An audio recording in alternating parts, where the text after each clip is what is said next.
So in this lecture, we will briefly discuss Noether's theorem, but now in this time we will do it for field theory. Okay.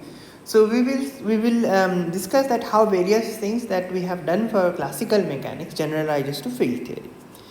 So in classical mechanics, the dependent variables are functions of time only, and in field theory, it becomes dependent variable of both space and time. Okay. So x mu is time and x. This means that the action which was just time integral over the Lagrangian, now it becomes, so this is classical mechanics and this is field theory.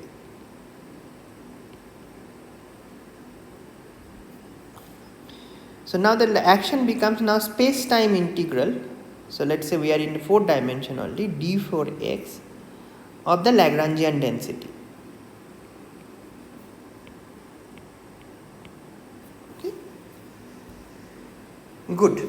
So now in this case, the statement of the Noether's theorem, in this case the statement of the Noether's theorem was that there is a charge which satisfies this. Okay, sorry. Before that, first let's discuss the symmetry. So in this case, something is a symmetry if, so phi goes to phi prime is a symmetry if L of phi prime is L of phi plus some total time derivative of a quantity. Okay. In this generalizes, in this case, the Lagrangian density of phi prime should be Lagrangian density of phi plus covariant derivative of a vector.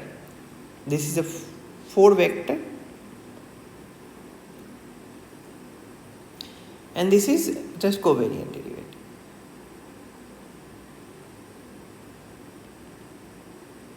Okay. So in this case also phi goes to phi prime is a symmetry.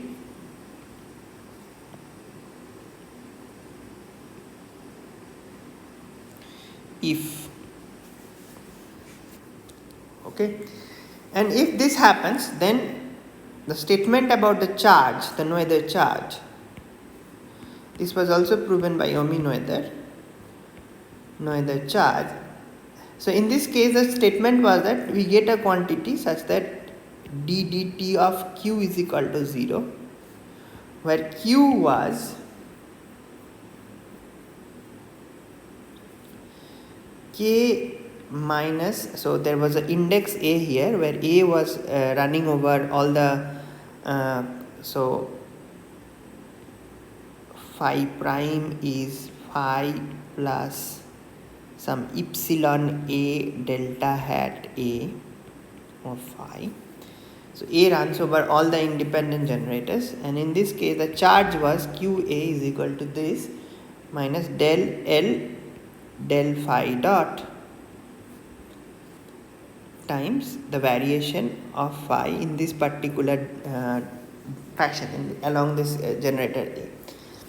And this again generalizes to, okay, let me draw some lines. So this was here.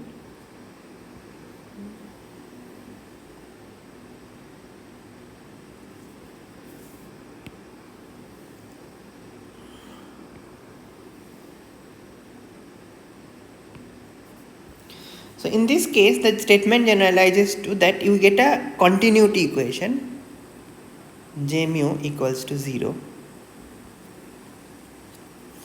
There is also an index A here, where J mu A is simply Ka mu minus del L del phi comma mu variation of phi in this A direction, where phi comma a mu is simply del mu of phi. Okay, so you see that when mu is 1, so you see that when mu is just one index,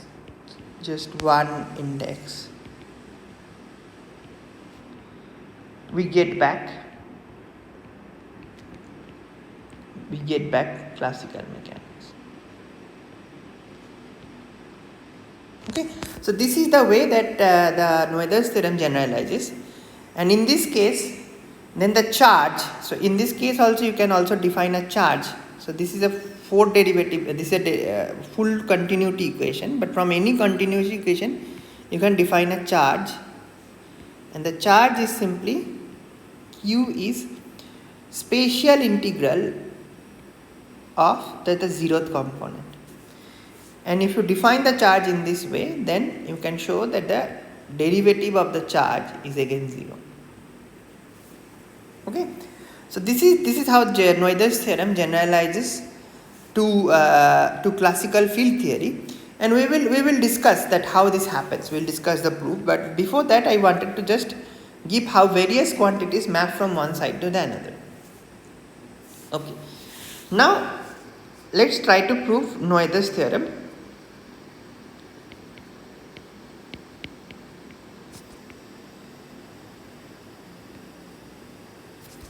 For fields.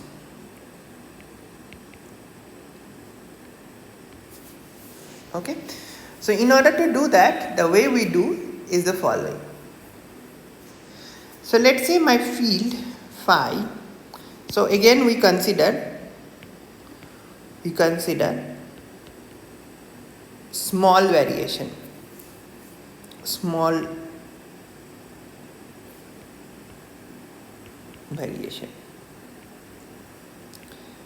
and this is again where the continuous symmetry comes into play, because you cannot do it for discrete symmetry.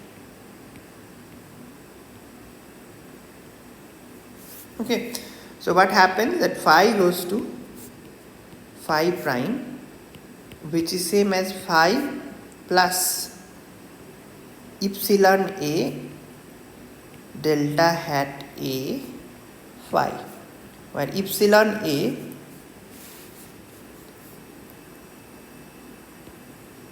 okay, so epsilon a is a constant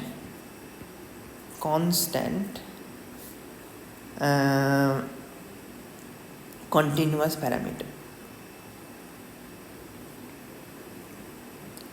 Okay, I said something which is I have to clarify. So when I say constant, I mean constant in space time.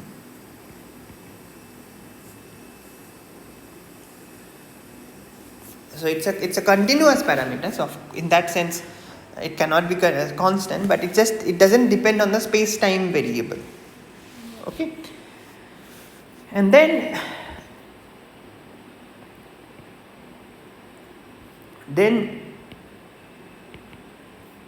this transformation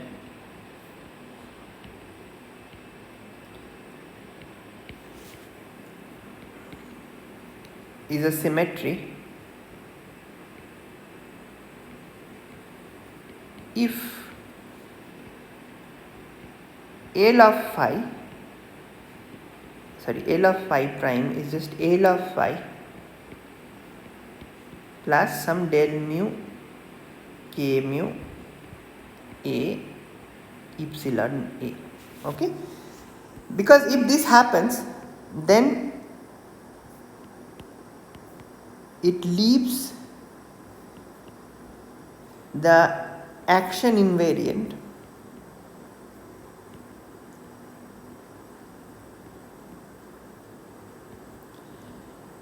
up to boundary condition, subjected to boundary condition.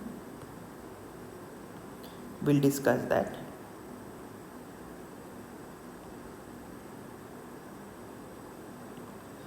And hence it maps solution of a equation of motion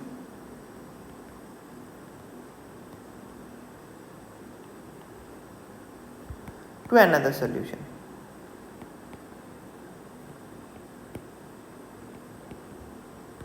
So let's discuss what happens. So if this is the transformation, then this implies, if this is the transformation, then this implies that the action goes to action plus d4x epsilon a del mu k mu a. Okay, but this again we apply Stokes theorem. So let's say this was integration of m. So if I apply Stokes theorem, then what I get is that d3x integrated now over the boundary epsilon a n mu k mu a,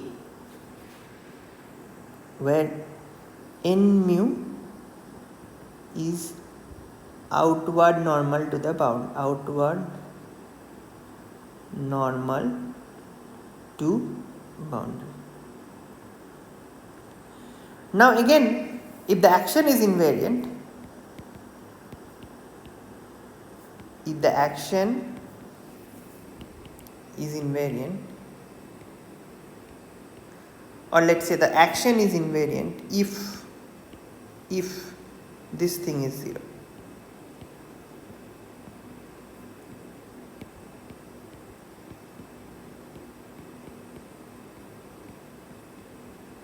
So this gives all possible boundary conditions.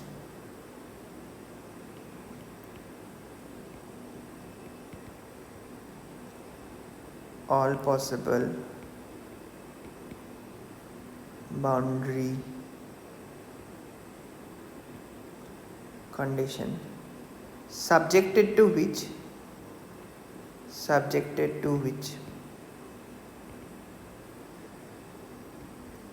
phi goes to phi plus epsilon a delta hat a phi is a symmetry.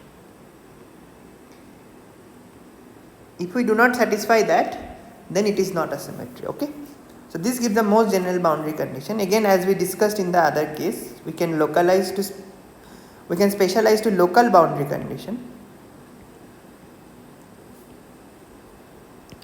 and in that case the epsilon a n mu k mu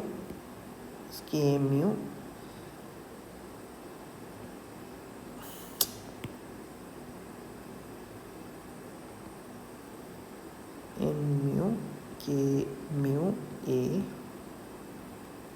and the boundary must be 0.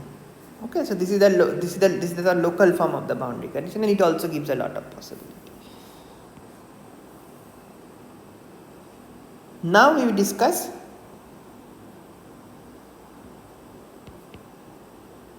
what happens if phi goes to phi plus epsilon a delta hat a phi is a symmetry.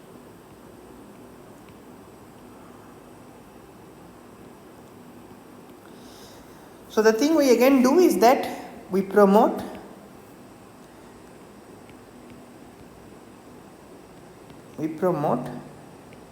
epsilon a to a local parameter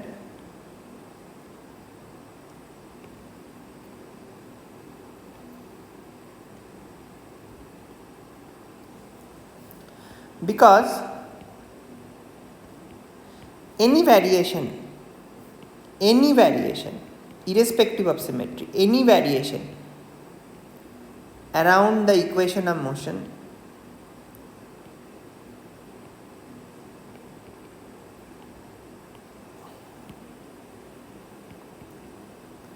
leaves the action invariant.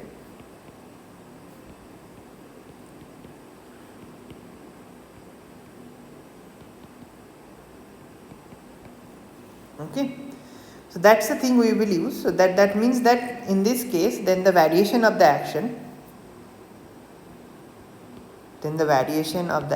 is simply d4x Lagrangian density with respect to phi epsilon a delta hat a phi plus del L del phi mu del mu of epsilon A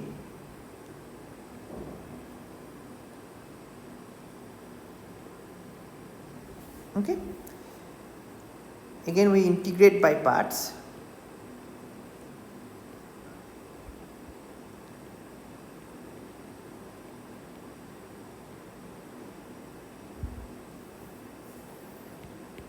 Which means that I get d4x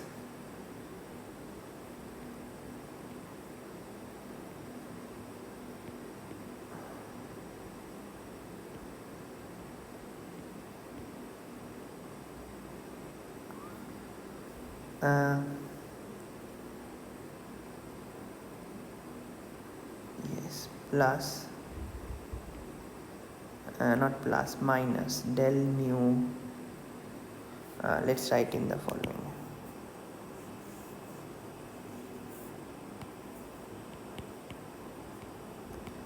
d4x epsilon A delta hat A phi, then I have del L del phi minus del mu del L del phi mu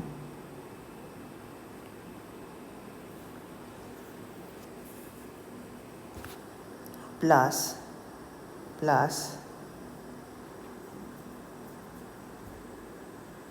I'm sorry, yeah, I made a yeah, I made a mistake here. This should be, this is delta hat epsilon A delta hat A phi mu. Now this thing is same as, so delta hat A phi mu is same as del mu of delta phi. Okay, now this means that if I want to include this part,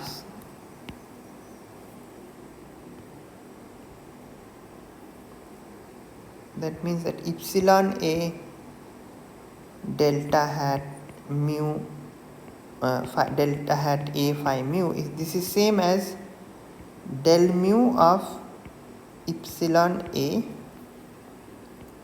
delta A phi mu minus derivative of epsilon A with respect to mu and then delta A phi. Okay, so then this we get, and then with on top of that what I get is I get a boundary term. So this is this, and then I get a boundary term, and I also get d4x minus del mu epsilon A del L del phi mu del L del phi mu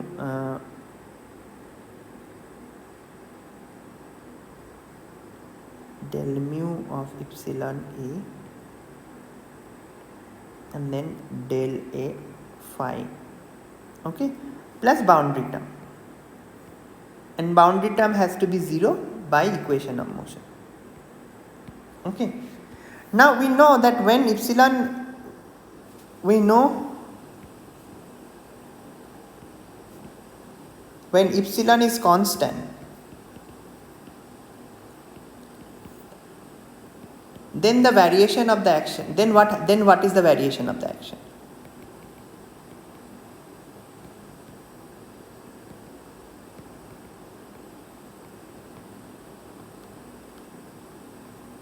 Okay, and then the variation of the action is simply just it was just simply del mu k mu, right? Which means that this quantity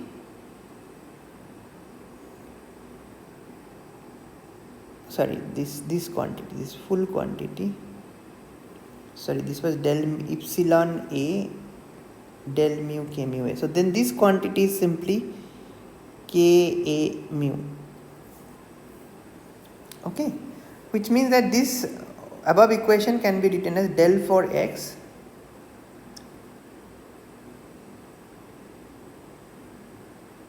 epsilon a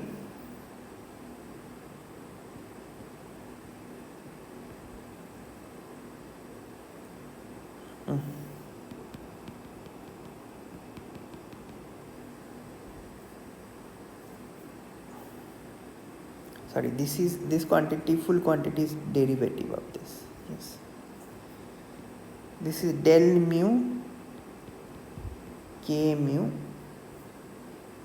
a.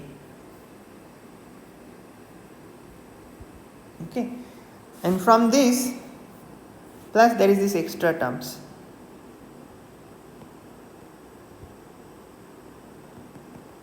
This extra term, and from this, since this is equation of motion,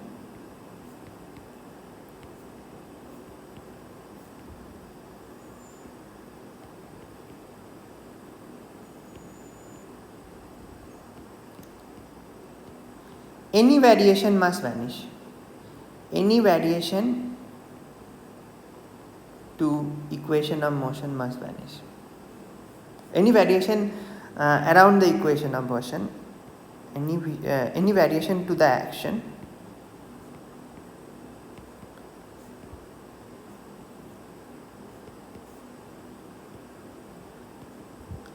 and from this you can show that del mu j mu equals to 0, where j mu is del mu j mu a, where j mu a is k mu a minus del L del phi mu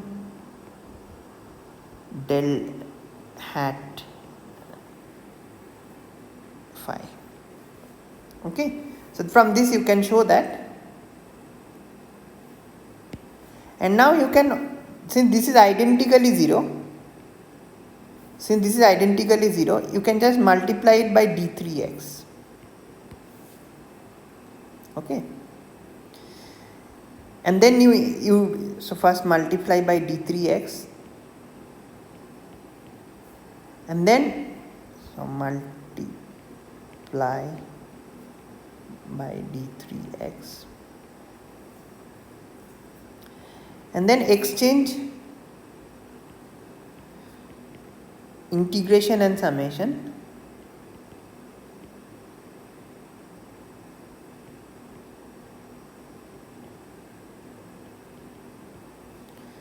to get that ddt of q is equal to 0, where q is simply d3x j a 0. So qa is this, and this statement is also subjected to d3x del I j I a, where I is just the spatial indices. These are the spatial indices, equal to 0, and this is equal to 0 because again we apply Stokes theorem, and then we map it to a two-dimensional statement that d2x n vector, now it's a three-dimensional vector, times a j vector should be 0. So this must be true for the boundary of the spatial manifold.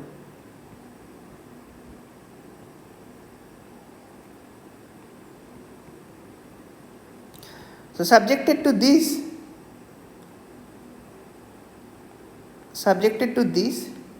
you can show this conservation statement, and this is the, so this is called the Noether current. This is called Noether current, and this is Noether charge.